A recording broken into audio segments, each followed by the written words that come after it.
Hi and welcome to another video by Matthew Gaming Vids. In this video we're going to be on the second boss of the Looking for Raid system in Dragon Soul. To get to the second boss, what you need to do is click on the green dragon. What this will do is take you to a pit in the ground which looks like a mouth, like the one in Twilight Highlands, and then it will just drop you off. You will then start to fall for quite a bit, and then you get a parachute to where the portal out is. This is easy of the two bosses that you can go on to now. This is because you don't need to do as much work.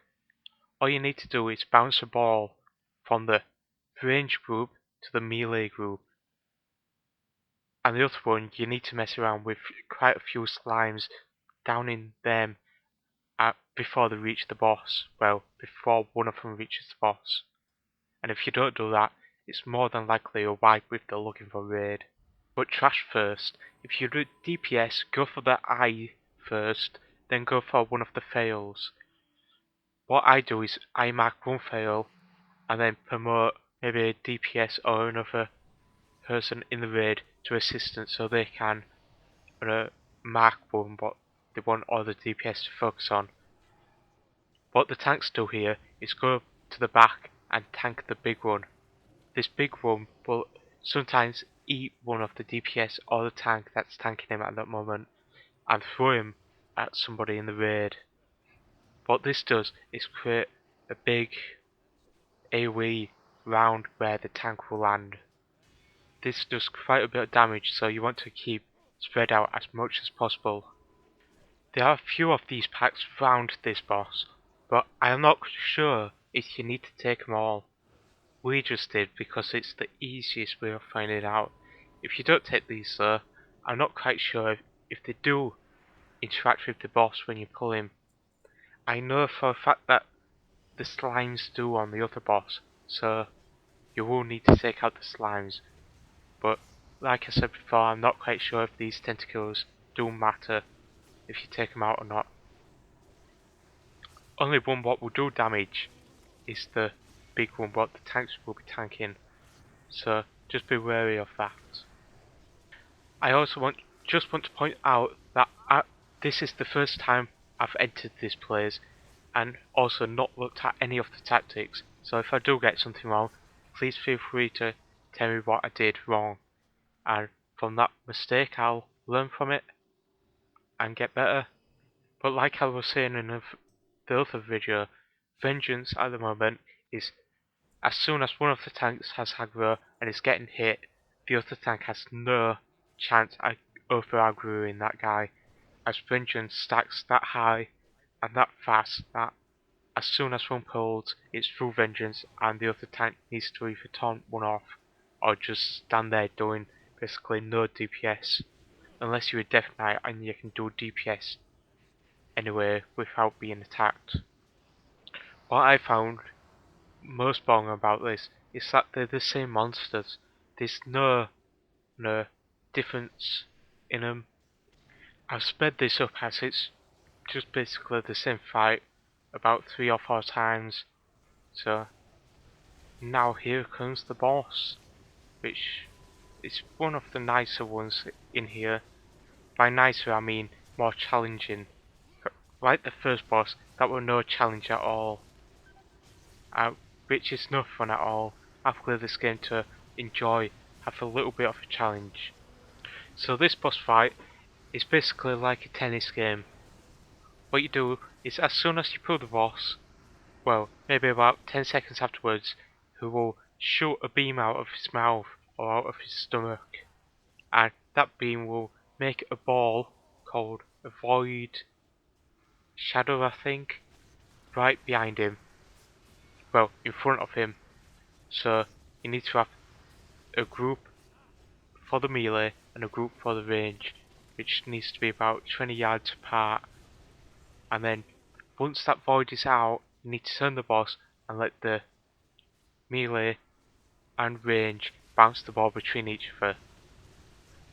The more stacks you get on the ball at this time will make it easier for the next part. but also make it harder for the tanks to keep alive. As maybe, well, it don't really matter how many times you bounce the ball, but eventually you will need to get it to hit the boss. Once it hits the boss, the boss will go into like the medical stage where you need to get him to him and stay together so that you can be healed. At this point, it will get all the stats from the void and put him on him, which will make him take a lot more damage. This is why you need to stack the ball quite a few times before you do this. This fight does have about a 10-minute enrage timer, and the boss does quite a lot of health, so you need to manage that time appropriately. What you see here is I'm dying because I'm trying to explain to the party that you need to bounce the ball to each other and then let it go to the boss after about 5 to 10 stacks. If it goes too early, then you will be taking too much damage too quickly and you will just wipe that way. And if you wait too long, the damage on the tanks will become so high that the tanks might even get one shot. Like a boss in this part, I get rest by a DK, I think, and then die straight away.